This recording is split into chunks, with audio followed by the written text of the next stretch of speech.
আমরা যারা ক্ষমতায় যাই আমরা জালেম হয়ে যাই। আল্লাহ মাফ করে দেখ আমাদের সবাইকে। মোমেন হইতে চান না বেঈমান হইতে চান? সবাই মোমেন হইতে চান? কে কে চান? দুই হাত তুলে নারায়ে তাকবীর, বড় বড় নারায়ে তাকবীর। তোমার নেতা আমার নেতা, আমরা সবাই নবীর সেনা, আমরা সবাই রসুল সেনা। কাউকে মানি না, আমার নবী আমার নেতা। কাউকে মানি মানি না, আমি কাউকে নেতা মানি না, আমি কাউকে আদর্শ মানি না, কাউ নীতি আমি মানি না। আমার নেতা জনাব মুহাম্মদ রাসূলুল্লাহ, ইনশাআল্লাহ অন্য কেউ আমার নেতা হতে পারে না ইনশাআল্লাহ। নারায়ে তাকবীর, নারায়ে তাকবীর। আমার নেতা তোমার নেতা, আমরা সবাই নবীর সেনা, আমরা সবাই রসুল সেনা।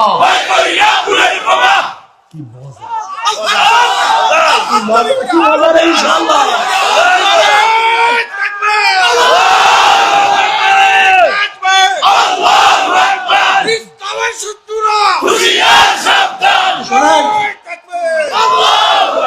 যুবক কি হয়েছে তোমাদের?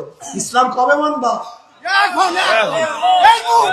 তোমার বয়স কত বাবা? কত? 10 বছরের বয়স আছে কিনা? তোমার বয়স কত? 10 বছর আছে কিনা? 10 বছর, 10 বছর। ওদিকে ফেরো, তুমি নামো বসো, ওদিকে ফেরো। কবে মুসলমান হবা? আলী রাদিয়াল্লাহু তাআলা এই বয়সে ইসলাম গ্রহণ করছে। এই বয়সে এই 10 বছর বয়সে। তুমি এখনো বড় হও নাই। হ্যাঁ বসো বাবা। এই বছর সেই 10 বছর বয়সে আলী রাদিয়াল্লাহু তাআলা পাগল হয়েছে। 7-8 বছর বয়সে ইসমাইল আলাইহিস সালাতু ওয়াস সালাম মাওলার প্রেমে পড়িয়া ছুরির নিচে নিজের গর্দানকে ঝুলাইয়া দিয়েছে। আর তুমি এখনো বড় হবে না। এই 17 বছর বয়স আছে কার? 17 বছর। দাঁড়া, 17 বছর, 17 বছর। তোমার বয়স কত? এই যে 17 বছর। ফেরো তুমি ওদিকে। এই যে দেখেন 17 বছরের যুবক মোহাম্মদ বিন কাসিম রাহমাতুল্লাহ আলাইহি, মোহাম্মদ বিন কাসিম রাহমাতুল্লাহ আলাইহি এই মাত্র এই বছর, এই 17 বছর যুবক মাত্র 5000 সৈন্য নিয়ে রাজা তাহিরের 1 লক্ষ সৈন্যের প্রতি বিজয় অর্জন করেছে। আর তুমি এখনো বড় হবে না। বসো বাবা, এখনো তুমি বড় হবে না। মুনাফিকের সন্তান তোমরা, মুসলমানের সন্তান না। যখন মুসলমান 17 বছর বয়সে দুনিয়া জয় করে আর তোমার সন্তান এখনো বড় হয়নি, তোমার সন্তান বড় হবে না। মুনাফিকের সন্তান বড় হয় না। আর মুমিনের সন্তান যত কথা বলবে তার মুমিন হয়। আব্দুল্লাহ ইবনে আব্বাস অল্প বয়সে আমার মাওলার পাগল।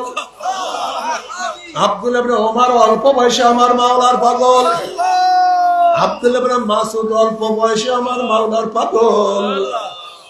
তোমার বয়স তো অনেক বয়স হয়ে গেছে, তুমি কেন আমার মাওলার পাগল হবে না বাবা? কি নিয়ে রওনা করছো?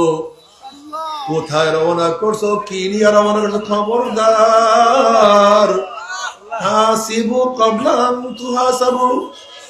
তোমার কাছে হিসাব নেওয়ার আগে তুমি তোমাকে হিসাব নাও। কি নিয়ে রওনা করছো? কোথায় রওনা করছো? এ আমার যুবক বাবারা, আমার মুরব্বী বাবারা, এ আমার পর্দারা মা বোনেরা, দুনিয়া থাকার জায়গা না।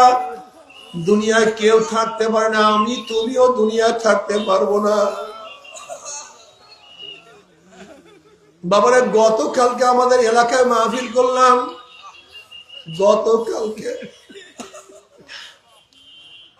গতকালকে এলাকায় মাহফিল করার পরে যখন তওবা করাইতেছিলাম, আমাদের ইউসুফ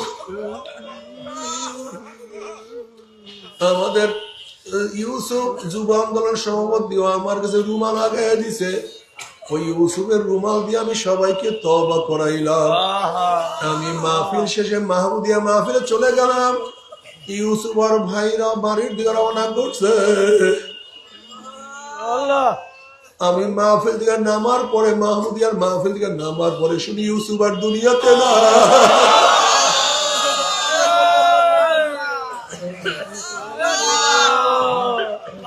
অ্যাক্সিডেন্ট দুনিয়া থেকে বিদায় হয়ে গেছে।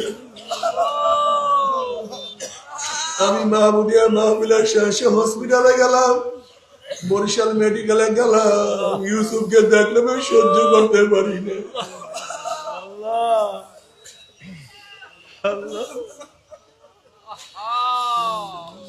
আজকে 2টার সময় ইউসুফের বাড়িতে গিয়ে আমি নিজে জানাজার নামাজ পড়াইছি রে বাবা। নতুন বিবাহ করছে, ওর স্ত্রী অন্তঃসত্ত্বা।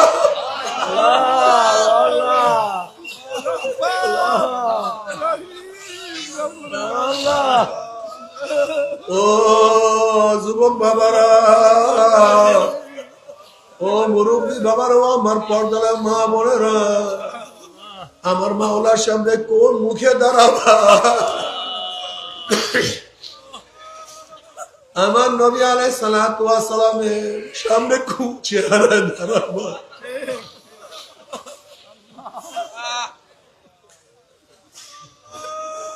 মনে কি একটু ব্যথা লাগে না? কলিজায় কি একটু ব্যথা লাগে না? কি নিয়ারা করছো? ও বাবারা, ও আমার মা বোনেরা, যদি ঘরের মালিকের সাথে পরিচয় থাকে, যত রাত্রি ঘরে ঢোকো না কেন কোনো টেনশন নাই, কোনো চিন্তা নাই। যেরকম শ্বশুর বাড়িতে রাত তো 3টায় গিয়ে যদি নক করো, যখন তোমার শ্বশুর বলে কে, তুমি বলবো আব্বু আমি আপনার জামাই।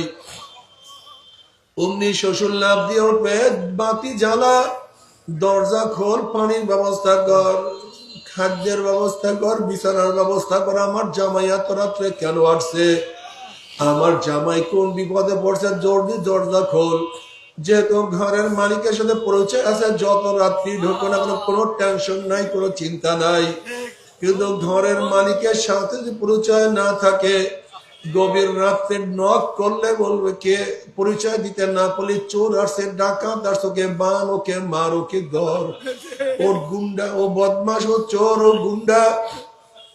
যেহেতু ঘরের মালিকের সাথে তোমার কোন পরিচয় নাই, ঠিক কবরের মালিকের সাথে পরিচয় করিয়ে যদি কবরে যাইতেই পারো, কবরের মালিক বলবে ফেরেশতারা আমার বন্ধু আসছে, আমার দোস্ত আসছে। এই দোস্ত দুনিয়াতে আমাকে বলতো না, সবসময় আমাকে স্মরণ করতো। আমার এই বন্ধু আমার কথার অমান্য করতো না, সবসময় আমার কথা অনুযায়ী চলতো।